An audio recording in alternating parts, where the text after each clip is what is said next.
बहुत समय पहले की बात है। किसी गांव में एक किसान रहता था। वो रोज भोर में उठकर दूर झरने से स्वच्छ पानी लेने जाया करता था। इस काम के लिए वो अपने साथ दो बड़े घड़े ले जाता था, जिसे वो डंडे में बांधकर अपने कंधे पर दोनों ओर लटका लेता था। उनमें से एक घड़ा कहीं से फूटा हुआ था और दूसरा एकदम सही था। इस वजह से रोज घर पहुंचते पहुंचते किसान के पास 1.5 घड़ा पानी ही बच पाता था। ऐसा 2 सालों से चल रहा था।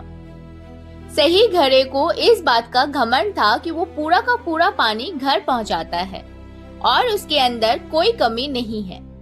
वहीं दूसरी तरफ फूटा घड़ा इस बात से शर्मिंदा रहता था कि वो आधा पानी ही घर तक पहुंचा पाता है और किसान की मेहनत बेकार चली जाती है। फूटा घड़ा ये सब सोचकर बहुत परेशान रहने लगा और एक दिन उससे रहा नहीं गया। उसने किसान से कहा, मैं खुद पर शर्मिंदा हूँ और आपसे क्षमा मांगना चाहता हूँ। किसान ने पूछा, तुम किस बात से शर्मिंदा हो और तुम क्षमा क्यों मांगना चाहते हो? फूटे घड़े ने दुखी होते हुए कहा, शायद आप नहीं जानते, पर मैं एक जगह से फूटा हुआ हूँ और पिछले 2 सालों से मुझे जितना पानी घर पहुंचाना चाहिए था, बस उसका आधा ही पहुंचा पाया हूँ। मेरे अंदर ये बहुत बड़ी कमी है और इस वजह से आपकी मेहनत बर्बाद होती रही है। किसान को घड़े की बात सुनकर थोड़ा दुख हुआ और वह बोला, कोई बात नहीं, मैं चाहता हूँ कि आज लौटते वक्त तुम रास्ते में पड़ने वाले सुंदर फूलों को देखो।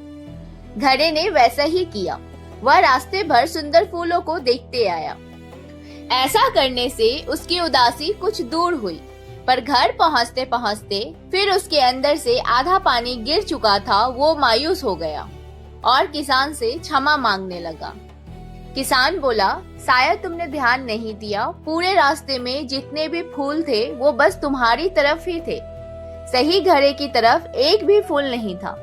ऐसा इसलिए क्योंकि मैं हमेशा से तुम्हारे अंदर की कमी को जानता था और मैंने उसका लाभ उठाया। मैंने तुम्हारी तरफ वाले रास्ते पर रंग बिरंगे फूलों के बीज बो दिए थे।